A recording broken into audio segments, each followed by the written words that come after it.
The European Parliament opens its doors to the people, a once-a-year chance for voters to freely roam the halls of power. Hello, I'm Chris Burns, and welcome to People First, the EPP Group's monthly program on issues with impact on people like you. On this special edition of People First, we'll give you Vox Pop reaction to this year's Open Doors Day, and we'll pitch questions from the visitors to a member of Parliament who can give us insight on the workings of this legislative body with more than 700 members, representing the European Union's 27 countries. Joining us here today is Ivo Belet of the EPP Group from Belgium. Thanks for joining us, Ivo. Yeah, it's my pleasure. And now, tens of thousands of people come through this every year when we do this. But why is it important for someone like you as an MEP? This is important just because we can prove that this is not a closed institution. This is often compared to the Tower of Babel with a lot of languages and closed, and we're working here and we're not looking outside. We want to prove at least once in a year that this is an open, transparent institution, that people can look at and take a look in the rooms where we are working every day, working on resolutions, working on European laws, and make clear, at least at the official day of Europe, that this is transparent and this is open for everybody. Visitors we asked seem to agree. It feels really good. We'd like to be here one day in the future working. That's what we like. But I don't know. It feels really, really good. Like you can do something for people, and you can take measures and do something for people in Europe and change their lives. My name is Andres. From Latvia. From Latvia, right. I like the idea, where they explain the voting system and then you can participate, just to know some small things about the daily life of the parliament. They came with their curiosity and lots of questions. Are you happy to travel to Strasbourg every other week and pack up all your suitcases and your papers? Wouldn't it be much better just to stay put in Brussels and save some taxpayers' money? That's been a big question among a number of people here. What about Strasbourg? It would be more efficient and it would be less costly if we would concentrate all of the activities of the European Parliament in Brussels.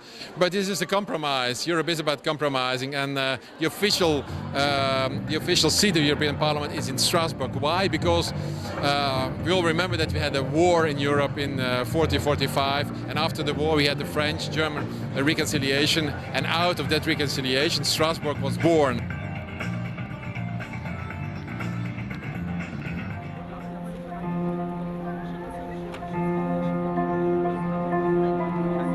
Another big question was the future of Europe. What is going to happen to Europe, as this one gentleman asked us? I'm Rick Matos from Portugal. Okay. Yes, I have a question. What about the future of Europe for us, especially Portugal, that we have this crisis and we have these problems with the financial issues, so what will be our future? So what do you think the future of Europe is, considering the crisis? I must say that I'm very worried about the future of Europe. The fact that a lot of people are here today, tens and tens of thousands of people, is good. I think that people are still interested in Europe. They criticize Europe, but they are interested, and they come and they confront you with critical questions. That's good. But at the same time, I'm very worried about the future of Europe. When you look at what's happening in Greece, we expect new elections in Greece, and the outcome could be that, that eventually Greece will have to step out of the Eurozone, and that would be very bad for Europe. I hope it's not going that far. Our leaders have to prove now, in the EPP Group also have to prove that we have the leadership and that we have the talent at the top level in Europe to solve this turbulent and difficult situation. One of the debates here, and it's a big issue here in the Parliament and in the EU, is internet freedom. My name is Solvita Denis Lepnica. I'm from Latvia. And my question about internet freedom is, do we have to have censorship? Where is our freedom? Do we have to make some bans for this freedom? And actually, I think that we have to regulate. How do you protect people from some of the potential evils of the internet without killing the internet itself, which is a cash cow for a lot of people. Yeah, this is a difficult one, and we could debate about this for several hours and then not find a solution yet. This is about, how shall I say, defending the copyright of the creative people, of film directors, of authors, etc., on the internet, and on the same hand protecting the freedom on the internet and the free flow of information on the internet. And those are two fundamental rights that are clashing with each other. And this is all about the so-called ACTA treaty. And I think that we will be obliged to modify the ACTA treaty in order to make sure that the European Parliament and the European Union is not in favor of a limitation of the internet freedom. That's not our intention, and we have to make clear that we are in favor of complete freedom on the internet with respect for the copyright of the creative people.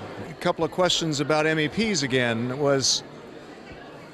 One Italian woman was quite bitter about the experience she's had with her own members of parliament, saying that the MEPs are thinking only about their own privileges. Mi chiamo Melina Ardite, vengo dall'Italia. E perché non si fa queste cose? Perché non si pensano al popolo? Perché praticamente si pensa solo ai loro privilegi, almeno in Italia, che sono parecchi e la devono smettere. How do you fight that sort of public perception? Because it's out there. Yeah, the perception is there. I think it's a perception that's, of course, of all times. How people react to politics. I can understand that they have a lot of questions about it. I think that the fact that we ask people to come in, that we have this open day, that we invite people to come and look at what we do, how we work, and make sure that what we earn and about the cost structure of when we travel, when we go abroad, etc., how we are compensated for that. I think that we need absolute transparency, not hiding anything, not concealing anything, but make everything transparent on the internet for everybody, and see that what we earn, that it is transparent for everybody. Hello, my name is Trine and I'm from Estonia, and I would like to ask how many MEPs under 30 years old does the EPP Group have? So how young are the members of the EPP Group? Yeah, it's a good question. I don't know exactly, but we have a lot of young people within the EPP Group. Of course, we are the biggest group in the Parliament with more or less 270 members.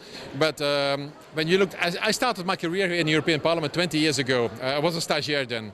20 years ago, I had the impression that a lot of old people came to European Parliament.